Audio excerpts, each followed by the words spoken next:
Brother Captain Erasmus screamed for 6 hours during his final integration. The monitors said he was unconscious. The monitors lied.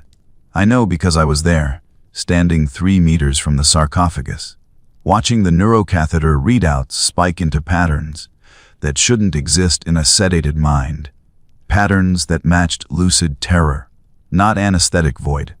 Medici orderly 3rd class Silas Thorne. 19 years maintaining the Dreadnought preparation ward of Forge Cathedral Magnus 7. 19 years calibrating synaptic interfaces and logging consciousness retention rates with such precision that 4 Techmarines had personally commended my devotion to the Omnissiah's mysteries. I had monitored 18,372 integration procedures. Not one had ever shown those readings. Not one had ever made me question whether the screaming I couldn't hear was happening anyway. Somewhere the machines couldn't measure. Somewhere mercy couldn't reach.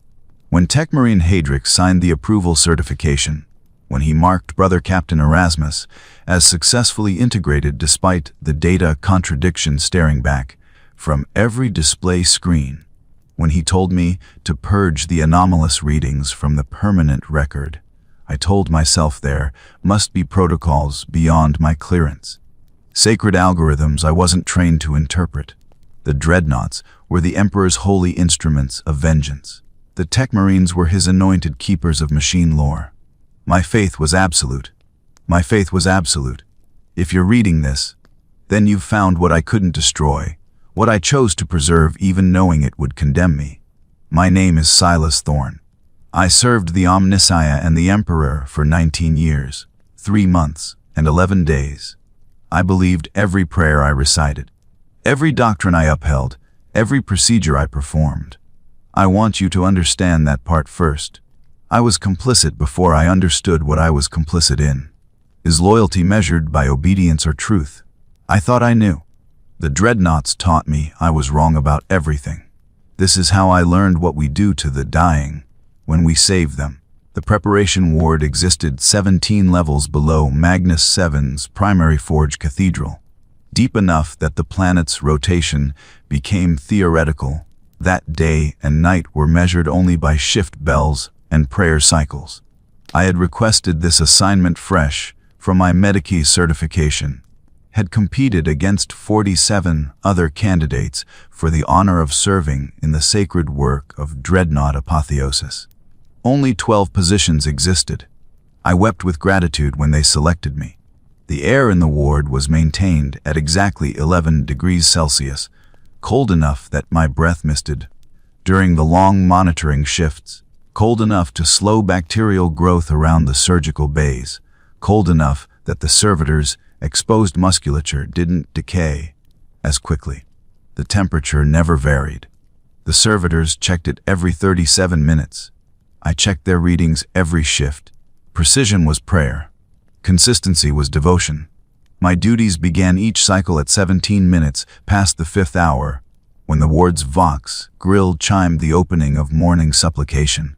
I would arrive 14 minutes early, would use those minutes to inspect my station's equipment before the Techmarines arrived for their own rituals. The neurocatheter monitoring station consisted of 17 separate cogitator banks, each dedicated to specific aspects of synaptic integration, consciousness retention, pain suppression, motor control translation, sensory input filtration, memory preservation, tactical response timing, and 11 other metrics whose technical designations I'd memorized in High Gothic before I'd understood their implications. My responsibility was observation and documentation. The Techmarines handled interpretation and intervention. I logged. They decided. The division of duty was absolute and sacred.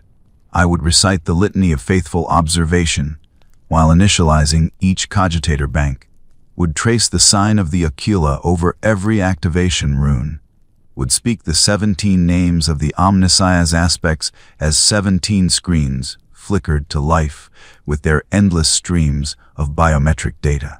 The prayer took 11 minutes if performed correctly, which meant I finished precisely as the Techmarines entered for their shift. Techmarine Hadrix always nodded to me. Just a small gesture, barely perceptible beneath his crimson hood, but I treasured it. Recognition from the anointed. Proof that my devotion registered in the sight of those who communed directly with machine spirits. The ward contained 32 preparation bays, though rarely more than 6 were active simultaneously. Dreadnought interment was reserved for heroes, for space marines whose wounds were catastrophic but whose tactical value was deemed irreplaceable, whose service to the Emperor transcended the merely mortal limitation of intact flesh. I had watched 147 such heroes arrive during my service, had seen them wheeled into the surgical theaters on grav sleds, attended by chapter serfs and apothecaries, surrounded by litanies and incense. Some were conscious, some were not.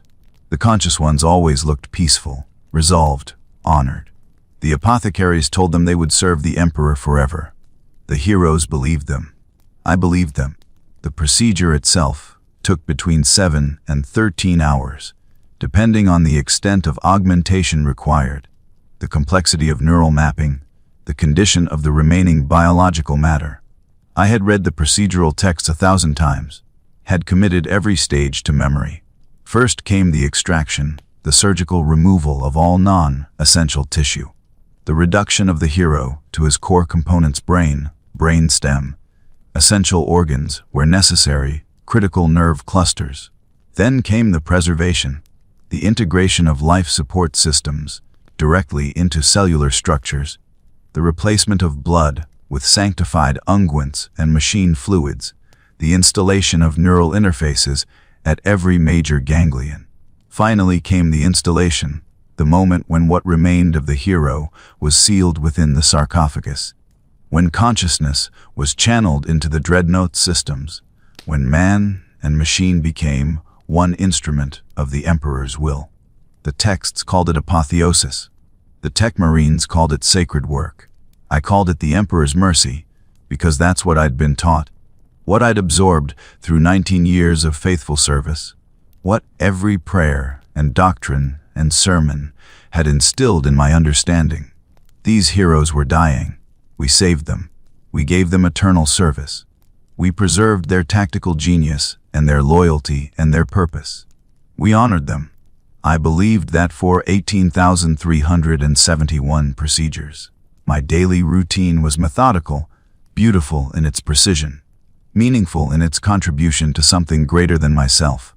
I would monitor the active preparations, would log every metric at 12-minute intervals, would note any anomalies for Techmarine review, would maintain the data archives with such care that my files could be accessed instantly, cross-referenced perfectly, relied upon absolutely. During inactive periods, I would calibrate equipment, would assist the servitors in their maintenance protocols, would study technical texts to deepen my understanding of the sacred mysteries. I took my midday ration in the ward's small refectory at exactly 38 minutes past the 13th hour, the same nutri-paste and recaf I'd consumed for 19 years, eaten while reading devotional texts or technical manuals. I never minded the monotony. Repetition was meditation. Routine was worship.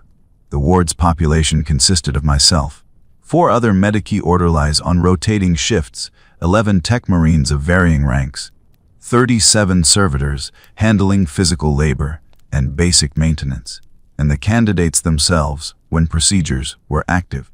We rarely spoke beyond operational necessity. The work was sacred. Casual conversation felt profane. I appreciated the silence. It allowed focus. It prevented distraction. It meant that when something felt wrong, I noticed. Brother Captain Erasmus arrived on the 19th day of the 3rd month of the current year's cycle. I was performing my equipment inspection when the grav sled entered the ward. When I saw him for the first time, he was conscious. His eyes were open. Most of his body was gone, destroyed by what the accompanying data slate listed as catastrophic plasma immolation during boarding action against an Orc Hulk in the Valdry system. Burns covered 91% of his remaining tissue. His legs were gone above the knee. His left arm ended at the shoulder. His right arm ended at the elbow. The apothecaries had stabilized him, had kept him alive through what must have been unthinkable agony, had brought him here for the honor of eternal service. He looked at me as they wheeled him past. His eyes were clear. He nodded slightly, a gesture of acknowledgement, perhaps gratitude. I traced the Aquila in return, spoke the blessing of the Omnissiah's transformation. He smiled. I remember that. I remember thinking how brave he was, how devoted, how honored to accept this fate with such grace. They began the procedure 17 minutes later. Techmarine Hadrix would supervise. He always handled the most honored candidates, the heroes whose service records demanded the highest care. I took my position at the monitoring station, initialized the cogitator banks, spoke the litanies, prepared to observe and document. Everything proceeded according to protocol for the first 3 hours. The extraction went smoothly. The preservation showed optimal values. The neural mapping completed with minimal drift. I logged it all. Every metric perfect, every reading within expected parameters. The screaming began during the installation phase, when they lowered what remained of Brother Captain Erasmus into the sarcophagus. When the final neural connections interfaced with the Dreadnoughts systems. Not audible screaming. He was sedated, unconscious, beyond physical voice. But the monitors showed it anyway. The consciousness retention metrics spiked to 107% of baseline, 11% above what sedation should permit. The pain suppression indicators dropped to 41%, nearly 60% below effective threshold. The neural activity patterns matched acute distress, matched lucid awareness, matched someone experiencing everything while unable to respond, unable to move, unable to speak, unable to even close their eyes because eyes no longer existed. I stared at the screens. I checked my calibrations. I ran diagnostic cycles. The equipment was functioning perfectly. The readings were accurate. Brother Captain Erasmus was conscious. Brother Captain Erasmus was in agony. The installation continued. I looked at Techmarine Hadrix. He was watching his own monitors. Different systems, different metrics. I waited for him to notice, to intervene, to adjust the sedation, to do something. He did nothing. The procedure continued. 6 hours, 7, 8. The metrics never normalized. The consciousness retention stayed high. The pain suppression stayed low. I logged it all, because that was my duty. Because deviation from protocol, without authorization, was techno-heresy. Because I trusted that Techmarine Hadrix understood something I didn't. Saw something beyond my training. Operated according to sacred knowledge I hadn't earned. The procedure completed after 9 hours and 43 minutes, within expected parameters, successful by all official measures. Techmarine Hadrix marked the certification. Approved. Integrated. Holy work complete. He looked at me across the surgical theater, his augmetic eyes glowing softly in his hood shadow. Purge the anomalous neural readings from the permanent archive, he said. His voice was flat, mechanical, drained of everything except instruction. They represent equipment interference, not actual biometric data. Log the integration as standard.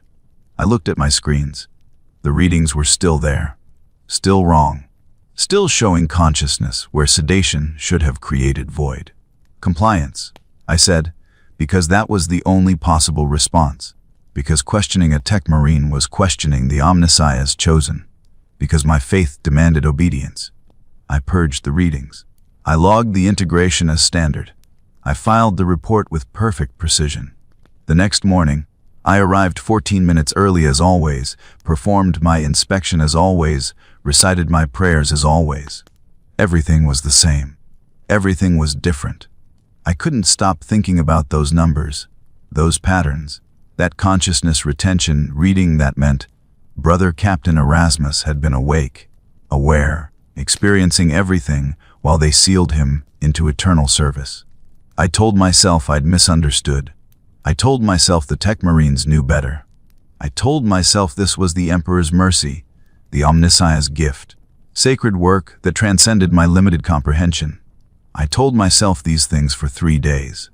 On the 4th day, I accessed the ward's historical archives during a quiet period, when no procedures were active, when the Tech Marines were attending to other duties in the Forge Cathedral above. I told myself I was conducting personal study, deepening my technical knowledge, performing voluntary research to better serve the Emperor. I accessed the records of the last 50 integration procedures I'd monitored. I reviewed the neural metrics from each installation phase. I looked for patterns. I found them. 34 of the last 50 integrations showed elevated consciousness retention during installation. 34 candidates remained aware, remained conscious, remained capable of experiencing everything, while sedation protocols indicated they should have felt nothing. I checked the certifications. All approved. All marked as standard. All purged of the anomalous readings I'd logged. Readings that weren't anomalous at all. Readings that were accurate documentation of what we were doing. My hands shook as I closed the files. The ward's temperature was exactly 11 degrees Celsius. I felt colder. I told myself there must be reasons. The Emperor's design was ineffable. The Omnissiah's mysteries transcended mortal understanding. Pain might be necessary for proper neural integration, some technical requirement I wasn't trained to grasp. The candidates were heroes, volunteers accepting whatever sacrifice service demanded. They understood. They accepted. They chose this. I told myself these things. I tried to believe them. I checked the next integration procedure 3 times as carefully, monitored every metric with additional precision, hoped to find explanation, prayed for understanding. Brother Talmius arrived 5 days after Brother Captain Erasmus. Another hero, another catastrophic injury, another candidate for eternal service. The procedure began. I monitored. The pattern repeated. Consciousness during installation. Pain during installation. Awareness during installation. I logged it. Tech Marine Hadrix told me to purge it. I complied. But this time, after the procedure completed, after Tech Marine Hadrix departed, I didn't purge everything. I kept a secondary archive, hidden within my personal equipment logs, disguised as routine calibration data. Just the raw numbers. Just the truth of what the machines were telling me. I didn't know why I did it. I didn't know what I would do with it. I just knew I couldn't make those readings disappear completely, couldn't erase what I'd witnessed, couldn't pretend I hadn't seen. The doubt had entered. Small, quiet, terrible. My faith was absolute. My faith was absolute. I don't know when I stopped believing that. The ward operated on a cycle of approximately 12 to 15 integration procedures per month, varying with the frequency of honored candidates requiring the service. Some months we processed 8. Some months we processed 19. The fluctuation depended on campaign intensity, on the chapter's deployment patterns, on the Emperor's inscrutable distribution of heroic wounds.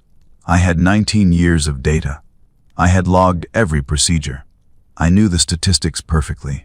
3 weeks after Brother Talmius's integration, during a night shift when I was alone, except for the servitors and their clicking maintenance routines, I accessed my hidden archive.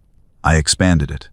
I went back further, reviewing every procedure I'd monitored during my entire service, retrieving data from backup systems and redundant memory cores, reconstructing the readings that had been officially purged. The work took 6 hours. The servitors ignored me. The machines offered their truth without judgment. 18,372 procedures monitored. 12,914 showed elevated consciousness retention during installation. 70%. Not aberration. Not equipment failure. Pattern. Protocol. Design. The 70% remained aware during their apotheosis. The 70% experienced everything. The reduction of their bodies to component parts. The replacement of blood with machine fluids. The installation of neural interfaces directly into exposed nerve clusters. The sealing of their consciousness into the sarcophagus. All of it. Every cut. Every connection. Every moment of transformation from human to weapon. And the sedation protocols were working perfectly. The pain suppression systems were functioning as designed. They just weren't designed to suppress consciousness. They were designed to suppress response. The candidates couldn't move, couldn't speak, couldn't indicate their awareness. But they remained aware anyway, trapped inside the procedure, inside the transformation, inside the moment that would never end because the Dreadnought's existence was that moment extended into eternity. I sat at my monitoring station, staring at the numbers, feeling the 11-degree air bite into my lungs.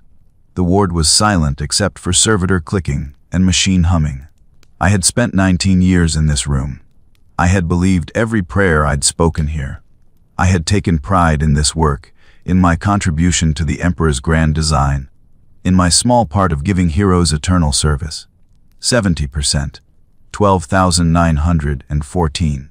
Not counting the procedures monitored by other orderlies during different shifts, the thousands more that had occurred before my service, the centuries of Dreadnought apotheosis across countless forge cathedrals on countless worlds throughout the Imperium. How many heroes had we sealed into eternal awareness of their own dissolution?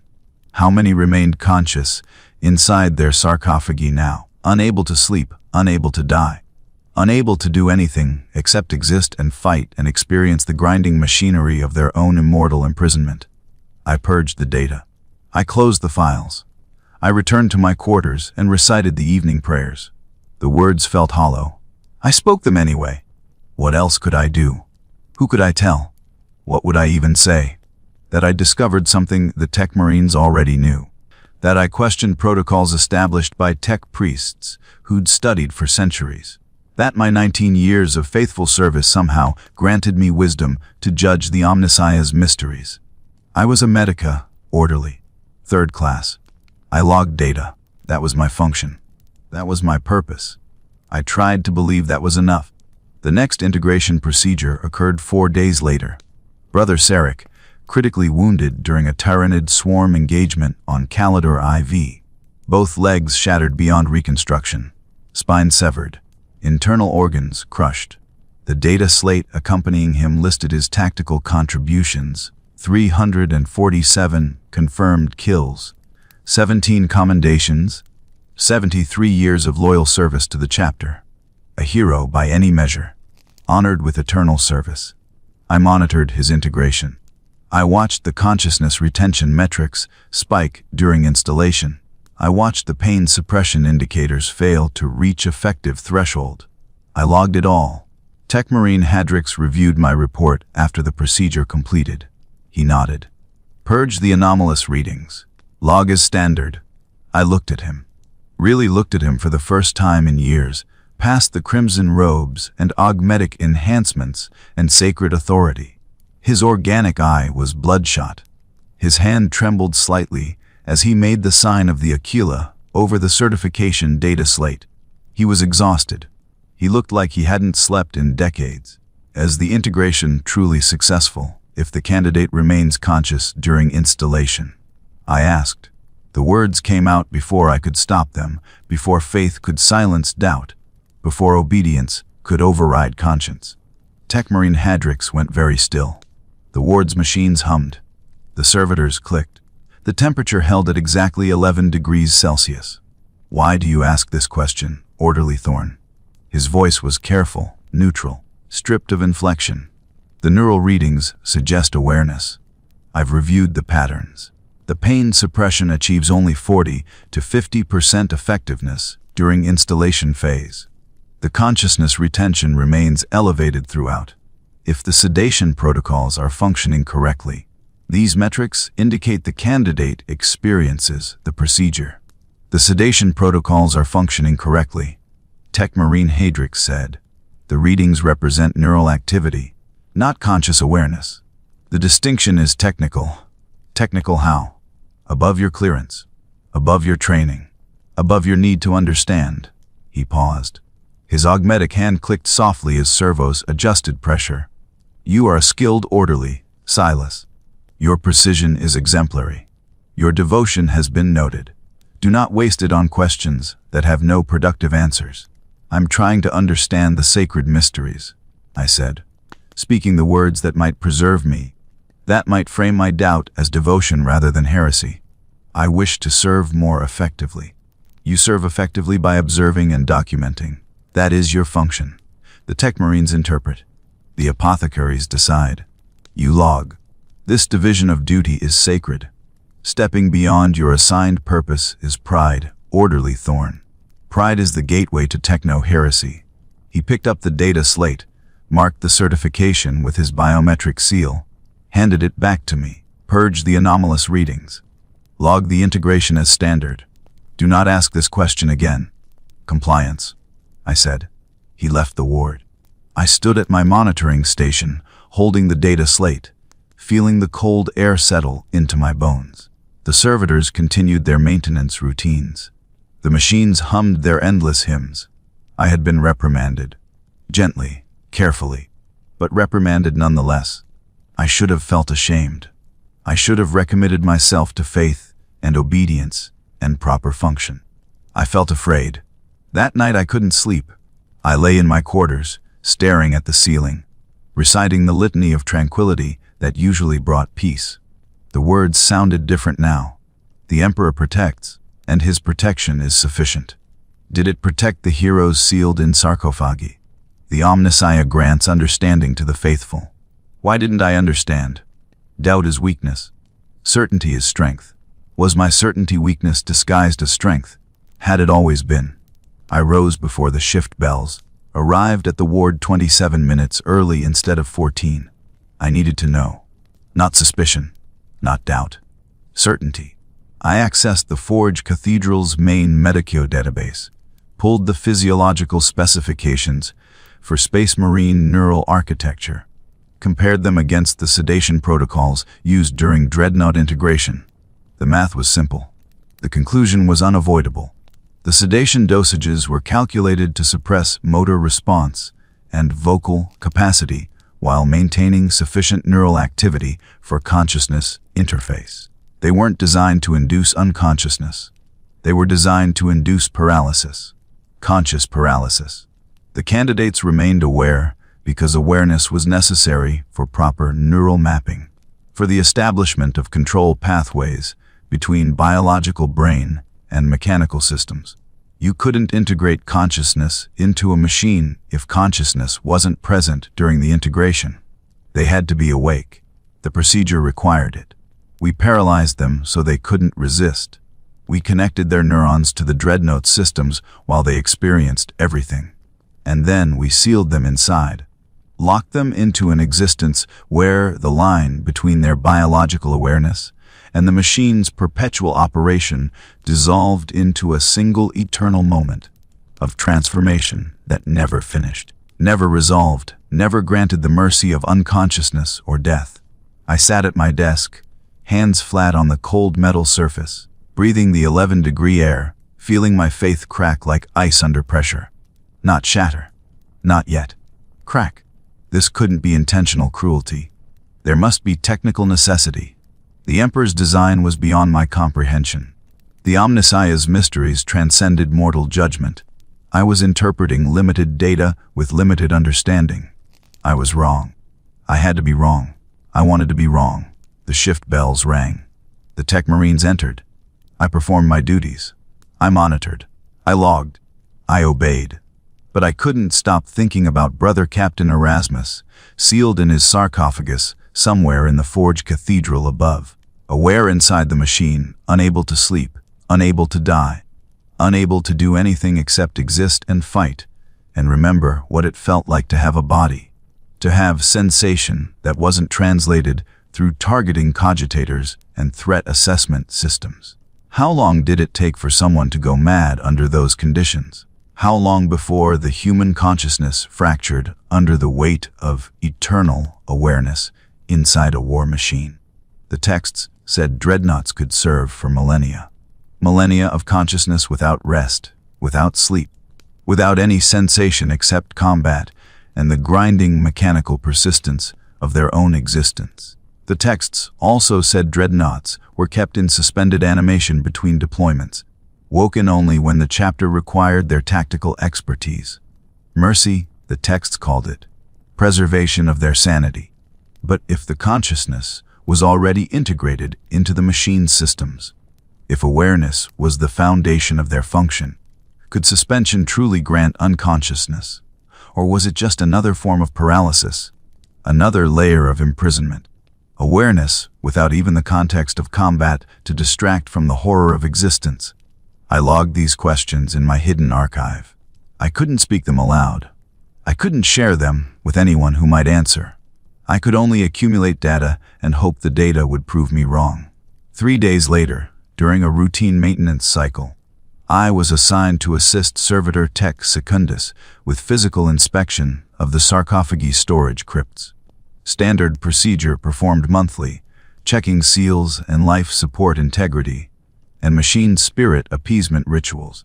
I had performed this duty dozens of times over my 19 years, had always approached it with reverence, with honor for the heroes preserved within. I walked through the crypts differently that morning. 47 dreadnoughts stood in their maintenance alcoves, each sarcophagus marked with the occupant's name and service record and chapter heraldry. Silent, still, supposedly suspended in dreamless preservation until the call to battle arrived. I performed my inspections mechanically, checking gauges and seals and cogitator readouts, logging everything with perfect precision.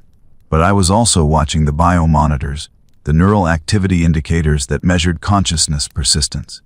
They weren't flat. They showed activity.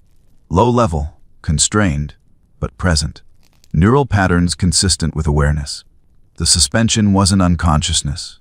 It was enforced stillness.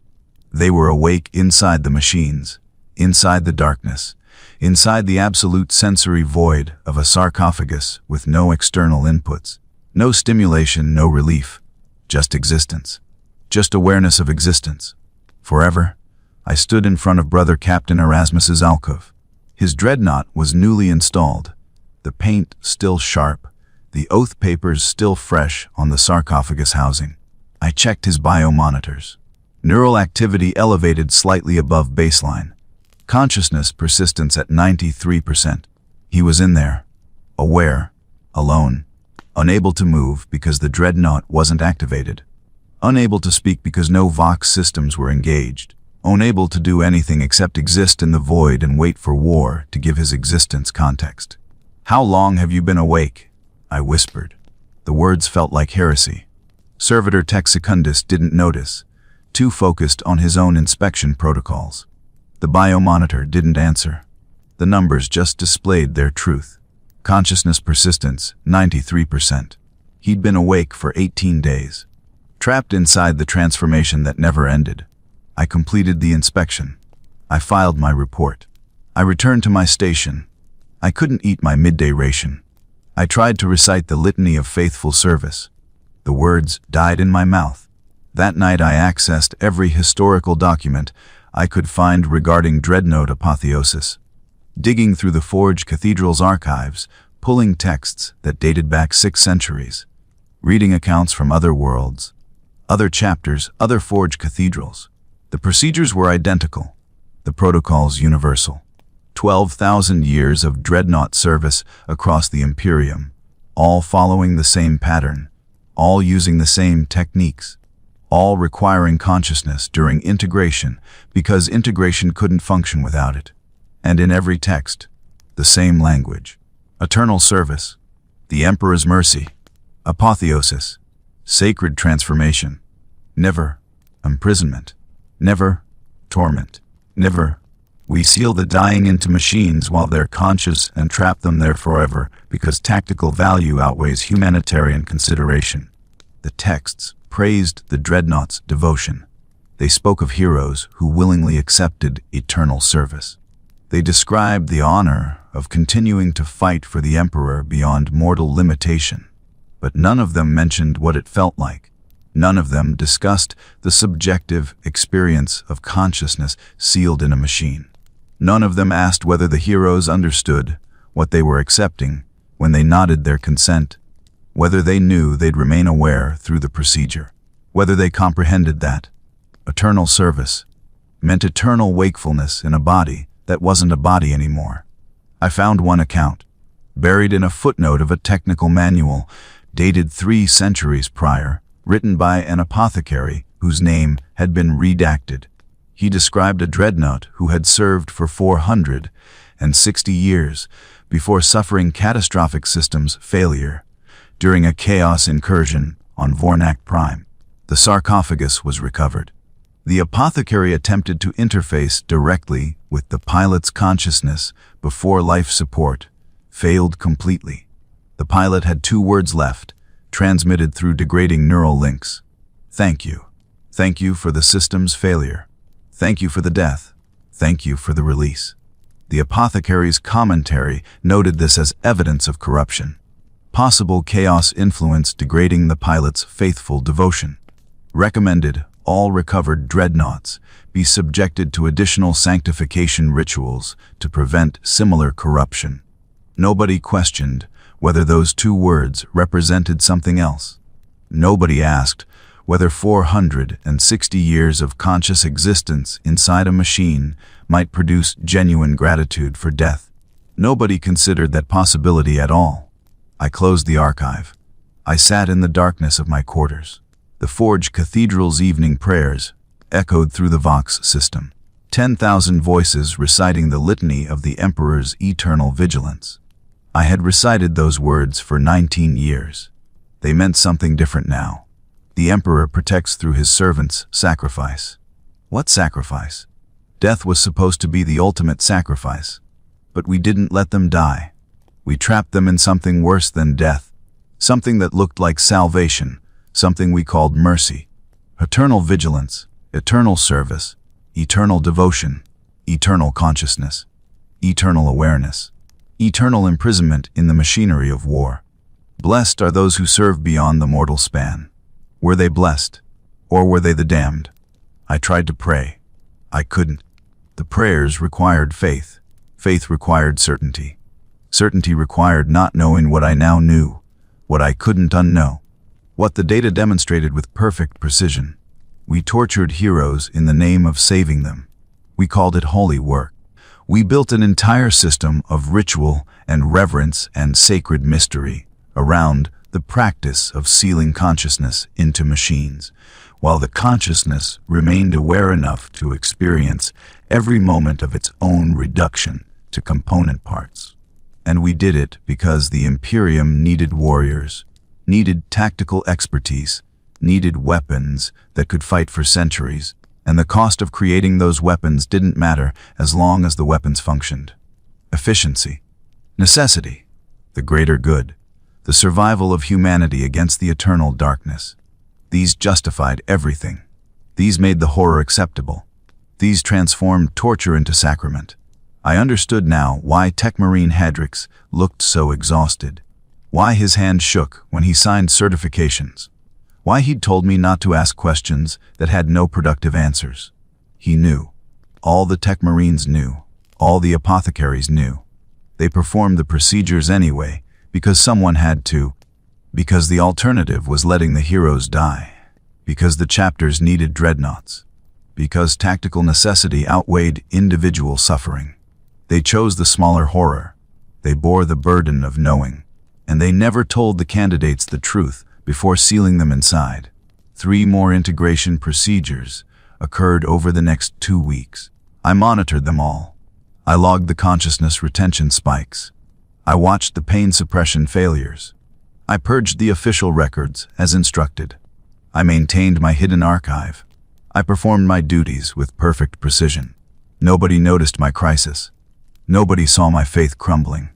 I looked exactly the same as always, devoted, methodical, reliable, orderly Silas Thorne. 19 years of faithful service, 4 commendations, exemplary performance records. Inside I was screaming. The shift bells rang. The prayers cycled. The ward maintained its 11-degree temperature. The servitors clicked. The machines hummed. Everything continued according to protocol. I continued according to protocol. What else could I do? On the 43rd day, after Brother Captain Erasmus's integration, during a night shift, when I was monitoring a new procedure for Brother Talver, the Vox system crackled with an unexpected transmission. Combat deployment. Immediate activation required. Target Brother Captain Erasmus. Orc incursion detected in Valdris system.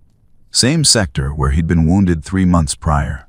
The chapter needed his tactical expertise, his knowledge of the enemy's patterns, his service. I watched the servitors wheel his dreadnought from the crypt to the activation bay. I watched the tech marines engage his systems. I watched the biomonitors spike as full consciousness integration initialized, as sensory feeds activated, as the dreadnoughts, targeting cogitators, and threat assessment systems came online and flooded his awareness with combat data and weapon status and tactical overlays. I watched Brother Captain Erasmus wake, his Vox grill activated. The sound that emerged wasn't words, not at first, just noise, static laced and distorted through mechanical vocal synthesis. A sound that might have been a gasp, or might have been a scream, or might have been something language couldn't capture. Then words formed, shaped by whatever remained of his capacity for speech, translated through systems that turned human intention into mechanical articulation. Where? He paused, longer than natural speech required, as if remembering how to form thoughts into sentences. Where am I? You are in Forge Cathedral Magnus 7, Brother Captain. Tech Marine Hadrix replied, his voice carrying the calm certainty of ritual response. You have been honored with eternal service to the Emperor. You are now interred within a Dreadnought chassis. The chapter requires your expertise. Orc forces have been detected in the Valdris system. You will deploy immediately. Silence. The Dreadnought systems hummed. I watched Brother Captain Erasmus's biomonitors, watched his consciousness retention spike to 119%, watched his neural activity patterns fragment into configurations I'd never seen, watched something that looked like panic attack, translated through machine systems that had no capacity for panic, only escalating threat assessment and targeting acquisition failures. How long? His Vox grill voice was steadier now, forced into mechanical calm by whatever control remained to him. How long have I been interred? 43 days. Brother Captain, I've been awake. The entire time. I've been awake. Tech Marine Hadrix hesitated. Just for a moment, barely perceptible. A brief pause before doctrine reasserted itself. You have been in sacred suspension, Brother Captain.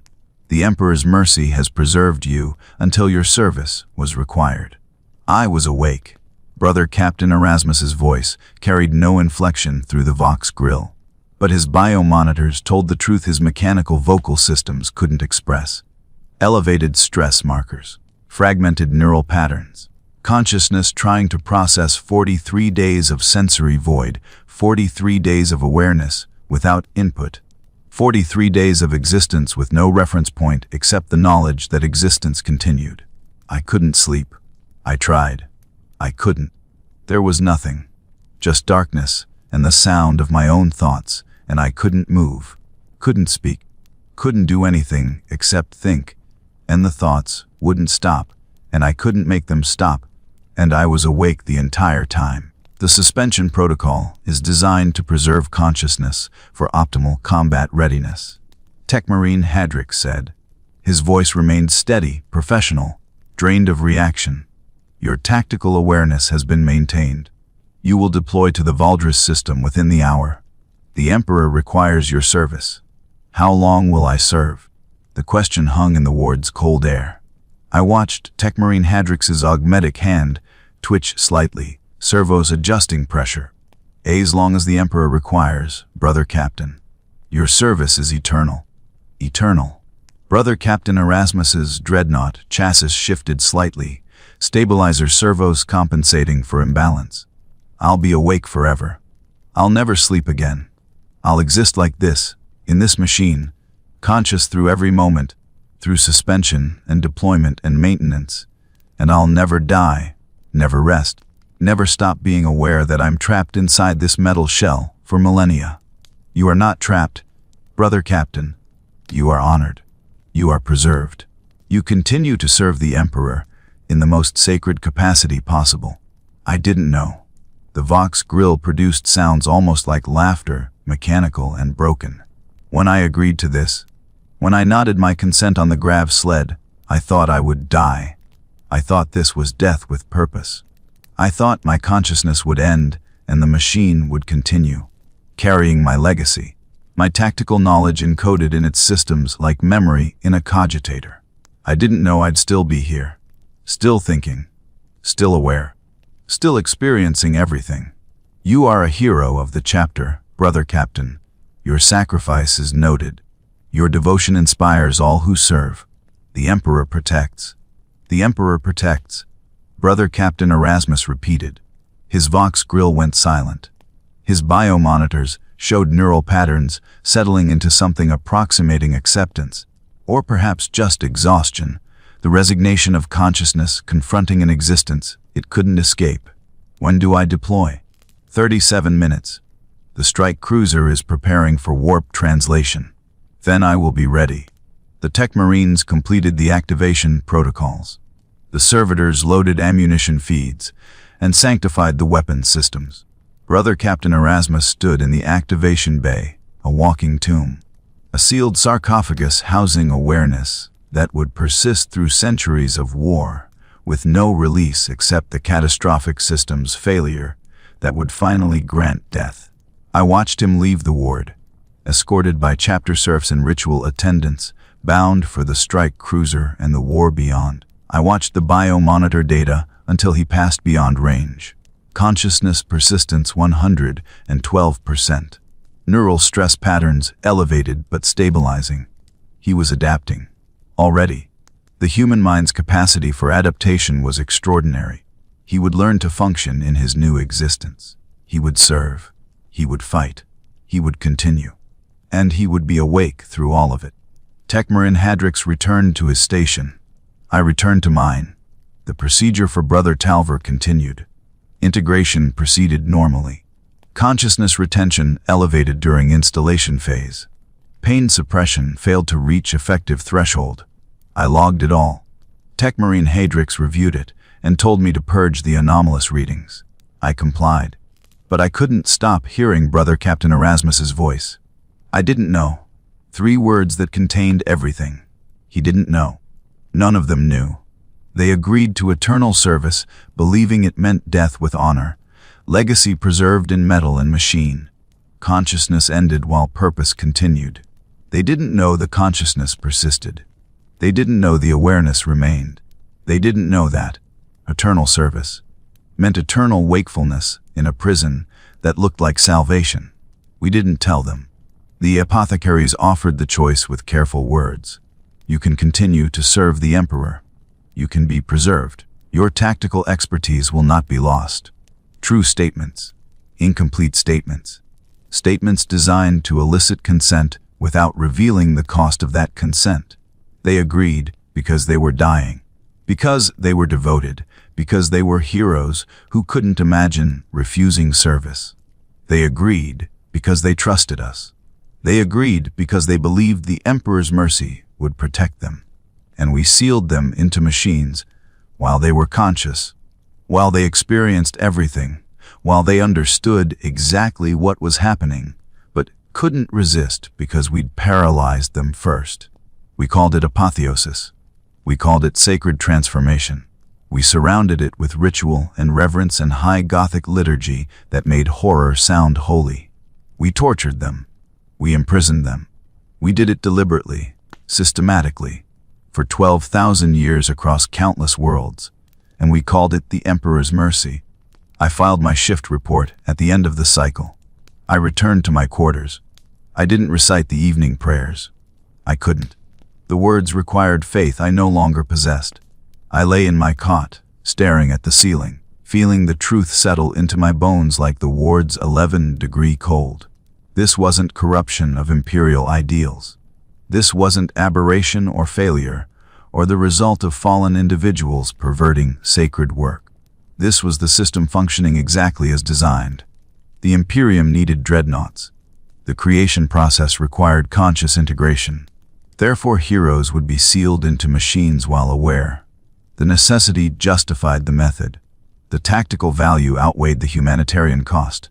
Efficiency prevailed over mercy. The reasoning was sound. The logic was perfect. The conclusion was unforgivable. I tried to sleep. I couldn't. I lay awake in the darkness, thinking about Brother Captain Erasmus deploying to the Valdris system, fighting orcs while consciousness persisted through every moment of combat, every impact, every weapon's discharge, every tactical calculation translated through systems that could process 1,000 variables per second, that couldn't rest, couldn't slow, couldn't grant the mercy of unconsciousness, even for a moment. I thought about the 47 dreadnoughts in the storage crypts, suspended in darkness, aware but motionless, existing in sensory void until the next deployment arrived. I thought about the 12,914 candidates I'd monitored during integration, 70% remaining conscious through the transformation, experiencing the reduction of their bodies to components, the installation of neural interfaces, the sealing of their awareness into machines they'd inhabit forever. I thought about the truth I'd discovered and couldn't unknow. I thought about what I was supposed to do with that truth. The next morning I arrived at the ward 17 minutes early as always. I performed my equipment inspection as always. I initialized the cogitator banks and recited the litany of faithful observation as always. Tecmarin Hadrix nodded to me as always. Everything proceeded according to protocol. But I was different. I had crossed a threshold that couldn't be uncrossed. I understood the system now. Not partially, not with faith softening the edges, but completely, with cold clarity that saw the machinery of sanctified horror and recognized it for what it was. I could continue performing my duties. I could monitor and log and purge and obey. I could maintain my hidden archive and pretend it was enough. That bearing witness was sufficient resistance. That documenting the truth while participating in its perpetuation somehow absolved me of complicity. I could rationalize my obedience the same way Tecmarin Hadrix rationalized his. Someone must do this work. Better it be someone who understands the cost. Necessity justifies methodology. Inaction would accomplish nothing except removing one careful observer from a system that would continue regardless. I could become what the system required. I could accept transformation into a knowing participant, eyes open, complicit with full awareness, choosing the smaller horror of personal compromise over the larger horror of systemic collapse. Or I could refuse. The choice crystallized during an integration procedure 3 days later. Brother Castor, critically wounded during a Necron engagement on Meridius Thea. Both arms lost. Lower torso destroyed. Skull fractured, but his brain was intact. His tactical expertise was valuable. His service record merited preservation. The apothecaries brought him to us. He was unconscious when they arrived, sedated heavily for transport. I watched the Tech Marines begin the extraction, the surgical removal of his remaining tissue, the preparation of his consciousness for integration. Standard procedure. Sacred work. I monitored the neural readings as they always progressed. Then, during the installation phase, Brother Castor's consciousness retention spiked to 114%. He was waking. Not fully, not enough to respond, but enough to experience. The pain suppression indicators dropped to 37%. Below effective threshold. He was aware. He was in agony. And the procedure continued because this was how it always continued. Because consciousness during integration was required. Because the system demanded it. I looked at Tecmarin Hadrix. He was focused on his monitors, adjusting interface calibrations, ensuring proper neural mapping. Professional. Competent. Exhausted. He knew what was happening. He'd known for decades, perhaps centuries. He performed the procedure anyway, because someone had to, because refusing would accomplish nothing, because the alternative was letting Brother Castor die when his tactical knowledge could serve the Emperor for millennia. I looked at my screens. The data told its truth. Brother Castor was experiencing everything. His consciousness was being channeled into the Dreadnought systems, while he remained aware enough to feel every neural interface, piercing his exposed brain stem. every connection establishing between biological tissue and mechanical systems. Every moment of transformation that would never end, because the Dreadnought's existence was that transformation perpetuated forever. I reached for my cogitator controls. I could purge this data later. I could log it accurately now and erase it during post-procedure cleanup. That was protocol. That was my duty. My hands stopped above the input keys. I looked at Brother Castor's consciousness retention reading. 117%. Rising. He was becoming more aware, not less. The installation was forcing integration faster than sedation could suppress response. He was trapped in the procedure, experiencing it, unable to move or speak or indicate his agony, except through metrics only I could see. And I was going to document it, then erase it, then file the procedure as standard, then move on to the next integration and the next, until I'd accumulated enough data to prove systematic torture while participating in that torture every single day. Bearing witness wasn't enough. Documentation wasn't resistance. I was complicit. I pressed the emergency halt command. The surgical systems paused. The Tech Marines turned toward my station. Tech Marine Hadrix's augmetic eyes focused on me with sudden intensity. Explain this intervention, Orderly Thorn. The neural readings indicate consciousness retention above acceptable thresholds, I said. My voice was steady. My hands were not. Brother Castor is experiencing the procedure. The pain suppression has failed. Continuing installation in this state constitutes unnecessary suffering. The readings represent neural activity, not conscious awareness. Tech Marine Hadrix spoke slowly, carefully, each word precise. We have discussed this, Orderly Thorn. These interpretations are above your training. Resume the procedure. I cannot in good conscience resume the procedure while the candidate remains aware and in pain. The ward went silent. The servitors stopped their clicking. The machines hummed. Tech Marine Hadrix walked from his station to mine, his crimson robes flowing across the floor, his augmetic footsteps precise and measured. He stopped half a meter away. His organic eye studied me. His augmetic eye displayed data I couldn't read. You are refusing a direct order, he said quietly. I am requesting clarification of procedure in accordance with the Decay Oath's requirement to minimize patient suffering where possible. The procedure is established by the Omnissiah's sacred design. It requires no clarification. It requires only obedience. He paused. His hand trembled slightly before he steadied it. Orderly Thorn. Silas, I understand what you're experiencing. I felt it too once, when I first began this work. The doubts, the questions, the horror of what we must do. But this work is necessary. Brother Castor will die within 3 hours if we do not complete the integration. His consciousness will be lost. His tactical expertise will be wasted. His service will end. We offer him continuation. Yes, the process is painful. Yes, consciousness persists. But the alternative is death. We choose life. We choose service. We choose to preserve what would otherwise be lost. At what cost? He doesn't know what we're doing to him. He didn't consent to remaining conscious through this. He thought he was accepting death with honor. Instead, we're trapping him inside a machine forever, aware through every moment, unable to rest or sleep or die.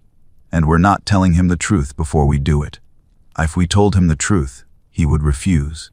They all would refuse. And then they would die. And the Imperium would lose the tactical advantage that Dreadnoughts provide. And humanity would fall one step closer to extinction. Is that preferable? Is death better than this? I don't know, I said. My voice cracked. But shouldn't that be his choice? Shouldn't he decide whether eternal consciousness in a machine is better than death? Shouldn't we at least tell him what he's accepting? Tech Marine Hadrix closed his eyes. He stood in the ward's cold air, surrounded by machines and servitors and the half-installed Dreadnought containing Brother Castor's consciousness, and he breathed, just breathed. When he opened his eyes again, I saw something in his organic eye I'd never seen before. Not anger, not certainty, grief. I have performed this procedure for 147 years, he said. I have entered 4,312 heroes. I have watched consciousness persist through every installation. I have logged the pain response failures. I have certified integrations that I knew trapped awareness in machines forever. I do not sleep well, Silas. I have not slept well in a century. I question this work every day. Every single day I stand in this ward and wonder if I'm performing the Emperor's mercy or committing the Emperor's greatest cruelty. He turned to look at Brother Castor's suspended installation, at the hero reduced to brain and neural tissue being threaded into the Dreadnought systems. But I continue, he said, because someone must. Because the alternative is doing nothing while heroes die, is abandoning tactical expertise that could save millions, is choosing personal moral comfort over humanity's survival. I don't know if I'm right. I have never known. But I act anyway. Because inaction is also a choice, and that choice is letting everything we've built collapse while I preserve my conscience. He looked back at me. His hand shook. He didn't hide it this time. You asked if mercy doesn't scale. You're right. It doesn't. We can spare one hero the pain of integration. We cannot spare 1,000.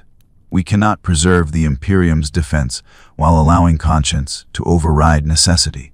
So we choose necessity. We make the calculation. We bear the burden of knowing what we do. And we do it anyway. That's not an answer, I said. That's rationalization. That's finding logic to justify horror and calling the horror sacred because the logic is sound. Yes, Tekmarin Hadrix said. It is. And I will live with that rationalization for as long as I serve. And when I die, someone else will take my place and perform these procedures and bear this burden, because the system requires it. The question you must answer, Orderly Thorn, is whether you will be that person. Whether you will accept transformation into someone who understands the cost and pays it anyway, or whether you will refuse and face the consequences of refusing. What consequences? Techno-heresy, dereliction of duty, refusal to perform sacred function. The penalties are clearly defined. He gestured toward Brother Castor's suspended installation. Resume the procedure, or I will report this incident to the Forge Cathedral's disciplinary council, and your service will end in ways far less pleasant than retirement. I looked at the monitors. Brother Castor's consciousness retention had stabilized at 121%. He was fully aware now, locked in paralysis, experiencing everything while we debated his fate. Every second we delayed was another second of agony he endured without purpose, without progress toward completion or relief. If I resumed the procedure, he would be sealed into the Dreadnought, conscious, trapped, forever. If I refused, someone else would resume it. The integration would continue. Brother Castor would still be sealed into the Dreadnought, still conscious, still trapped, still forever. My refusal would accomplish nothing except removing me from the system. Except it would accomplish one thing. I would not be complicit. I would not participate. I would preserve the part of myself that recognized horror as horror, that refused to call torture sacred, that wouldn't transform into a person who could perform this work while knowing its truth. I would die as myself. I cannot resume this procedure, I said. My voice was calm, steady, certain in a way I hadn't felt in weeks. I will not seal a conscious human being into a machine while lying about what I'm doing. I will not call this mercy. I will not call this sacred. I refuse. Tekmarin Hadrix nodded slowly. Something flickered in his organic eye, recognition, regret. Something almost like relief that someone had finally chosen differently, that the system had produced at least one person who wouldn't adapt. Then duty reasserted itself, and his expression returned to neutral professionalism. Then you are relieved of duty, Orderly Thorn. Surrender your credentials and depart the ward immediately. The Arbits will be notified of your techno-heresy. The disciplinary council will convene within 3 days to determine your sentence. He paused. His hand still trembled. I am sorry, Silas. I genuinely am. But you understand now why I told you not to ask questions. The answers destroy faith, and faith is all that makes this bearable. Faith in what? In a system that tortures heroes and calls it holy. In an Imperium that prioritizes tactical advantage over basic human dignity. In an emperor who would rather have conscious prisoners sealed in machines for eternity than lose a single strategic asset. I removed my credentials from around my neck, placed them on the monitoring station with steady hands. If that's what faith requires, then I'm grateful I lost mine. I turned and walked from the ward. Behind me, I heard Tech Marine Hadrix call for another orderly, heard the procedure resume, heard the machines hum and the servitors click and the eternal work of sacred torture continue without pause. I walked through the Forge Cathedral's corridors, past the Skitarii guards and the tech priests and the endless machinery of Imperial function, walked until I reached the surface levels. Until I stood in actual daylight for the first time in weeks and felt wind on my face and remembered what it meant to exist in a body that was still a body, that could still feel sensation beyond data feeds and targeting overlays. The Arbits arrived within 2 hours. They were efficient, professional, neither cruel nor kind, just functionaries performing duty. They bound my hands and led me to a detention cell in the Forge Cathedral's judicial sector. I didn't resist. There was no point. I had made my choice. The consequences were immediate and final. They held me for 3 days while the disciplinary council convened. I spent those days in silence, alone in a cell 3 meters square, with nothing except my thoughts and the knowledge of what I'd discovered. I didn't regret my choice. I regretted everything that had led to needing to make it. On the 3rd day, they brought me before the council. 5 judges, a Magos Dominus, 2 Tech Marines, an Administratum Prefect, and an Arbites Marshal. They read the charges. Techno-heresy, dereliction of sacred duty, interference with Imperial military protocols, refusal of direct orders from ordained authority. Each charge carried potential death sentence. Combined, they guaranteed it. They asked if I understood the charges. I said yes. They asked if I contested the charges. I said no. They asked why I had refused to complete my assigned duties. I looked at the 5 judges, at these representatives of imperial authority, at these functionaries of the system. I'd served faithfully for 19 years. I could have lied. I could have claimed temporary madness, overwhelming grief, spiritual crisis that led to momentary weakness. I could have begged for mercy, for understanding, for one more chance to prove my devotion. I could have said the things that might preserve my life. I chose truth instead. I refused because the integration procedure requires candidates to remain conscious during installation. I said, because 70% of all integrations show elevated consciousness retention and inadequate pain suppression, meaning the candidates experience the transformation. Because they aren't told this truth before consenting. Because we seal them into machines while they're aware, while they feel everything, while they understand exactly what's happening but can't resist because we've paralyzed them first. Because we trap them in eternal consciousness, with no rest, no sleep, no relief except the catastrophic failure that finally grants death. Because we call this mercy. Because we call this sacred. Because we've built an entire system of ritual and reverence around what is, in its most fundamental essence, institutionalized torture. I refused because I could no longer participate in that system while knowing its truth. The council chamber went silent. The judges looked at each other. The Magos Dominus's augmetic eyes whirred softly, processing implications. The Administratum Prefect made notations on a data slate. The Arbits Marshal's expression didn't change. One of the Tech Marines, an elderly figure whose organic face showed more age than augmetics usually permitted, leaned forward. "You understand the necessity of Dreadnought integration," he said. His voice was rough, like corroded metal. "You understand the tactical value, the strategic importance, the survival advantage they provide to the Imperium, and you still refused." "I understand all of that," I said. I understand the reasoning. I understand the logic. I understand why the system functions as it does. Understanding doesn't make it right. Necessity doesn't make it merciful. Tactical advantage doesn't justify conscious torture, no matter how we frame it, no matter what liturgies we recite, no matter how desperately we need the weapons it produces.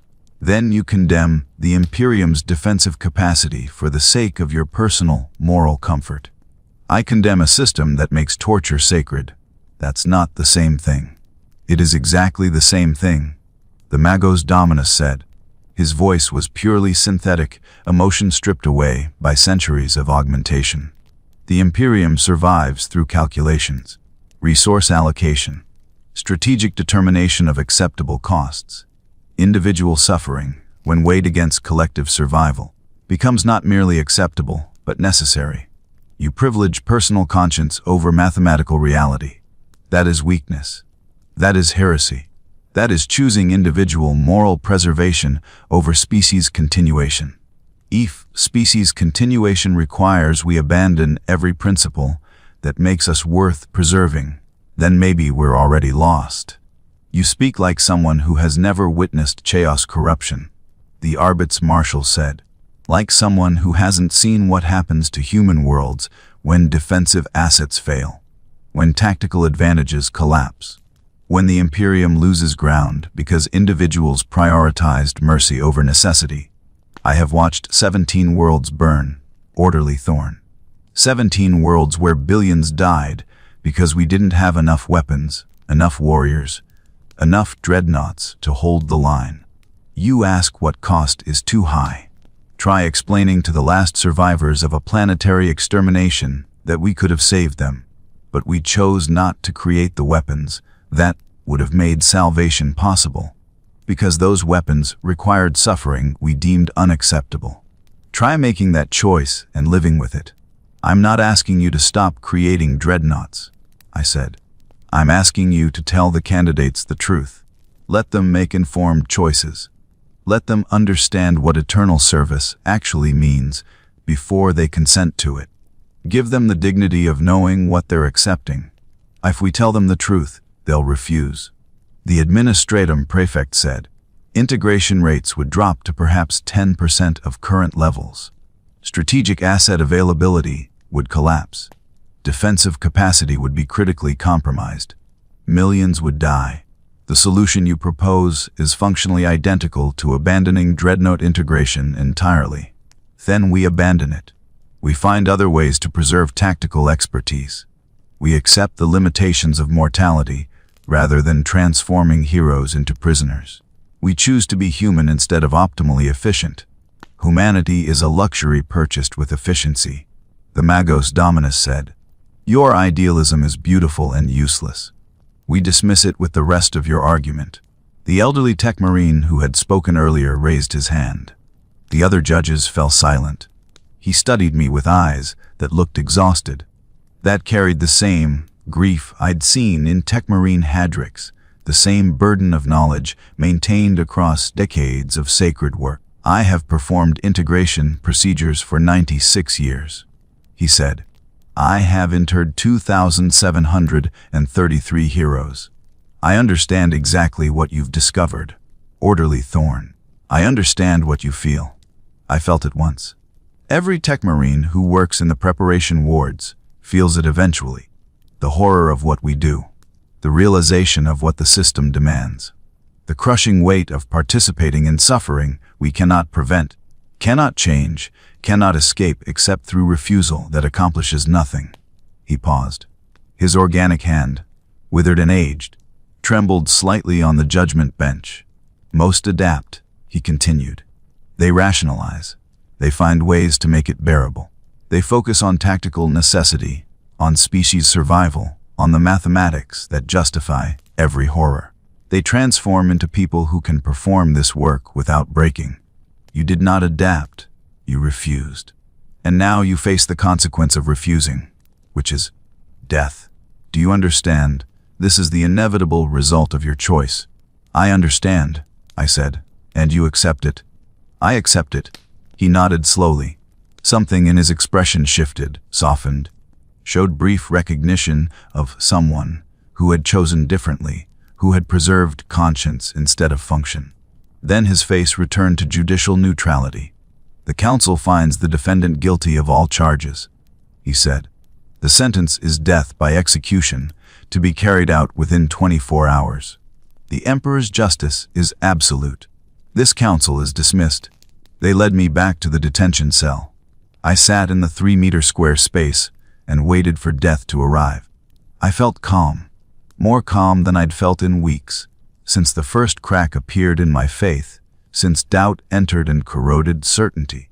I had made my choice. I had refused to become what the system required. I would die as myself, with conscience intact, with humanity preserved even if existence wasn't. The guards came for me 18 hours later. They bound my hands and led me through the Forge Cathedral's corridors, down to the execution chambers, past other prisoners awaiting other sentences for other failures to fulfill imperial function. They placed me against a wall. They raised their las rifles. They asked if I had final words. I thought about brother, Captain Erasmus, fighting in the Valdris system, conscious through every moment of combat, unable to rest or sleep or die. I thought about the 47 Dreadnoughts in the storage crypts, suspended in darkness, aware through the sensory void. I thought about the 12,914 candidates I'd monitored during integration, 70% remaining conscious through transformation, experiencing everything we did to them while calling it sacred. I thought about Techmarine Hadrix, 147 years of service, 4,312 heroes interred, unable to sleep, questioning every day, but continuing anyway because someone must. I thought about the system that made monsters necessary and called them holy. "Tell them the truth," I said. "That's all. Just tell them the truth." The guards didn't respond. They raised their las rifles. They fired. I felt the impacts. I felt myself falling. I felt consciousness beginning to fade, finally, mercifully, granting the release the Dreadnoughts would never know. I am dead now. I have been dead for however long it takes these words to reach you. If you're reading this, then you've found the hidden archive I maintained, the data I couldn't destroy, the truth I chose to preserve even knowing it would condemn me. My name was Silas Thorne. I served as Medici Orderly 3rd Class for 19 years, 3 months, and 11 days. I was a true believer before I was a heretic. I was complicit before I was a victim. I want you to understand what we do to heroes when we save them. Not the official narrative, not the liturgies and prayers and sacred mysteries, but the actual procedural reality of Dreadnought integration. I want you to understand that 70% remain conscious during installation, that they experience everything, that they're trapped in eternal awareness with no rest, no sleep, no mercy except catastrophic failure, that we don't tell them this truth before they consent, that we seal them into machines while they're aware and call it apotheosis. Call it sacred, call it the Emperor's mercy. I want you to understand that this isn't corruption or failure or the result of fallen individuals. This is the system functioning exactly as designed. The Imperium needs Dreadnoughts. The integration process requires consciousness. Therefore, heroes will be sealed into machines while aware. The necessity justifies the method. The tactical value outweighs the humanitarian cost. The mathematics make torture acceptable. I want you to understand that the people who perform this work aren't monsters. They're exhausted humans, maintaining an exhausted system, bearing the burden of knowledge, questioning every day, but continuing anyway, because someone must, because the alternative seems worse, because inaction is also a choice. They rationalize, they adapt, they transform into people who can call horror sacred and mean it, who can sign certifications with shaking hands and still sign them, who can look at consciousness retention readings and see tactical assets instead of human suffering. I want you to understand that I refused, not because I was better or braver or more moral, but because I couldn't adapt, couldn't transform, couldn't become what the system required. I chose conscience over function. I chose to die as myself. I made that choice knowing it would accomplish nothing, knowing the system would continue, knowing Brother Castor would still be sealed into his Dreadnought, and Brother Captain Erasmus would still be fighting in the Valdris system, and the 12,914 would still be trapped in their machines forever. My refusal changed nothing except me. But perhaps that's enough. Perhaps being the person who couldn't adapt, who couldn't accept, who couldn't find rationalization sufficient to justify horror, is itself valuable. Perhaps testimony matters even when testimony doesn't produce transformation. Perhaps witness is sufficient resistance even when resistance doesn't produce victory. I don't know. I never knew. I died uncertain, questioning, unable to provide answers to the questions that destroyed my faith. I can only offer you the truth I discovered, that the Imperium's survival is purchased with suffering we call sacred. That necessity is the justification for every horror, that the mathematics of species preservation make torture acceptable, if the torture produces tactical advantage. I can only offer you the question I couldn't answer.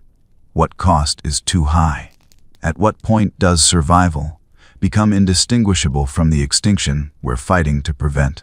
When do we look at what we've become, at what we've done to maintain existence, and recognize that maybe we've already lost everything worth preserving? The Dreadnoughts remain. They fight. They serve. They endure consciousness across centuries of war, with no release except the catastrophic failure we call death, and they call mercy. They are the Emperor's holy instruments of vengeance. They are heroes sealed into eternal imprisonment. They are tactical assets purchased with suffering.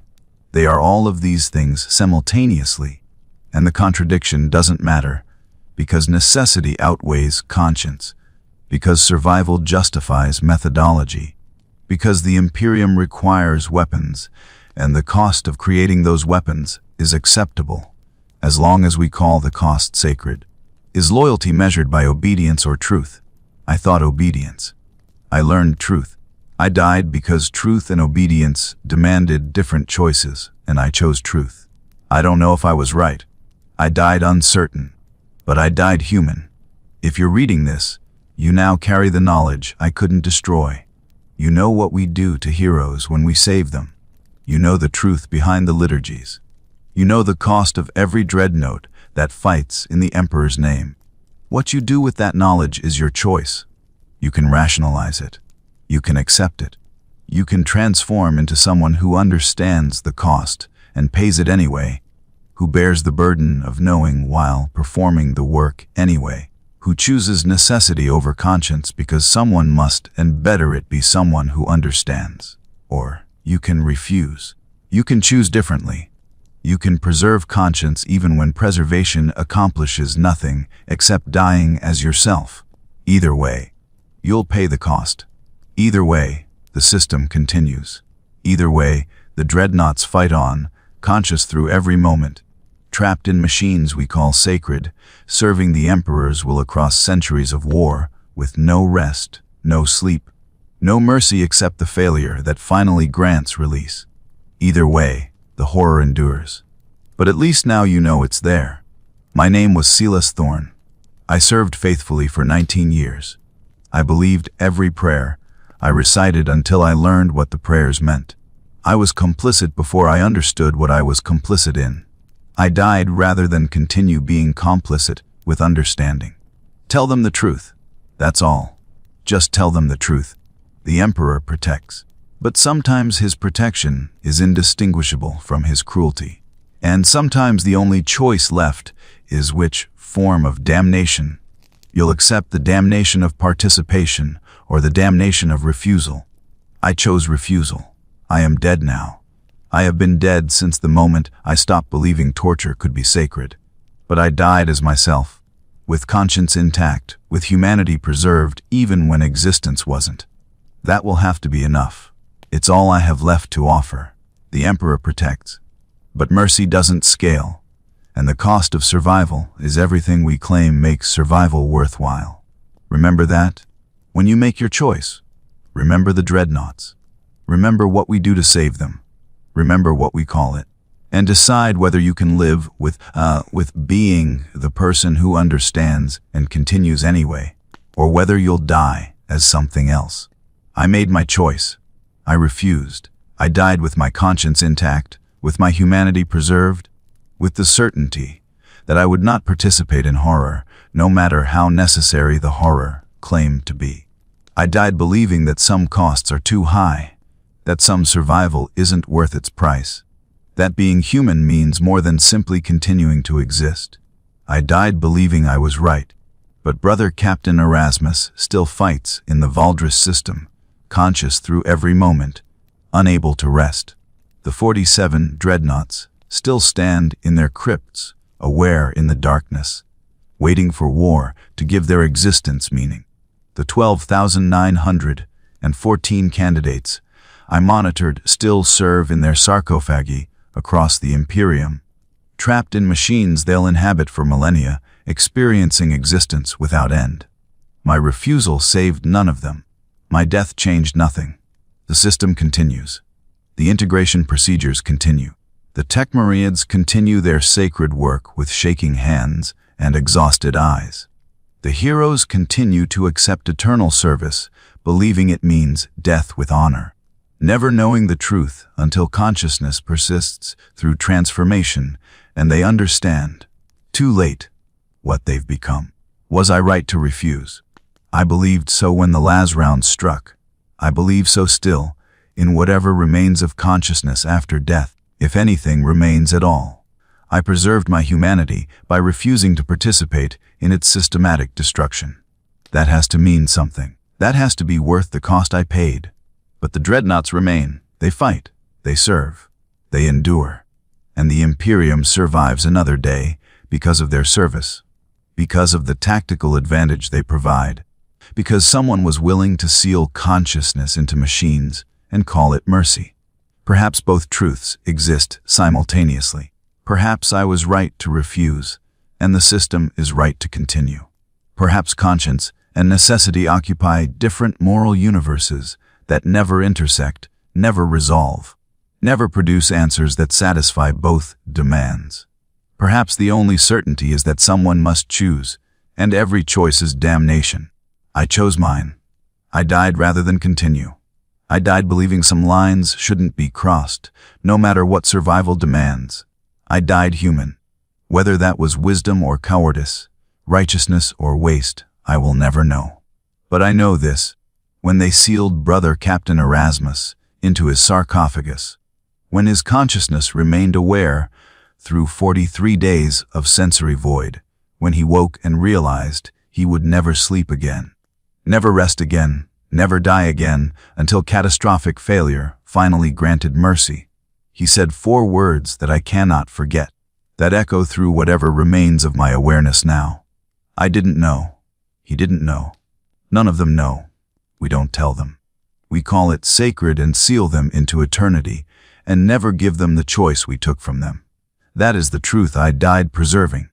That is the testimony I leave behind. That is all I have. My name was Silas Thorn. I was a faithful servant before I was a heretic. I was complicit before I was a victim.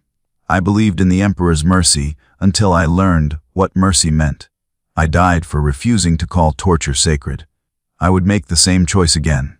The Dreadnoughts remain, conscious, trapped, fighting eternal war inside machines that will never grant them rest. We built them. We sealed them. We called it holy.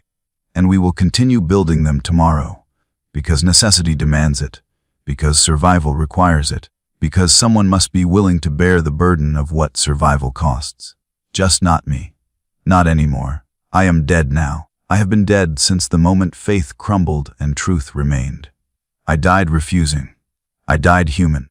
I died certain of nothing except that I could not continue, could not adapt, could not become what the system required. Tell them the truth. Give them the choice. Let them decide whether eternal consciousness in a machine is preferable to death with dignity. That is all I ask. That is all I died asking. That is what the Imperium will never do, because truth would destroy the machinery of sacred torture. And the machinery must continue, because necessity justifies everything, because survival is the only morality that matters, because the cost of existence is everything that makes existence worthwhile. The Emperor protects, but protection and imprisonment look identical from inside a sarcophagus. And the only difference between mercy and torture is what we choose to call it. I chose to call it what it was. I died for that choice. The Dreadnoughts fight on, and the horror endures, wrapped in liturgy, sanctified by necessity, perpetuated by those who understand its cost and bear it anyway. Someone must bear it. I could not. That is my testimony. That is my failure. That is my humanity. I am dead now, and I am grateful.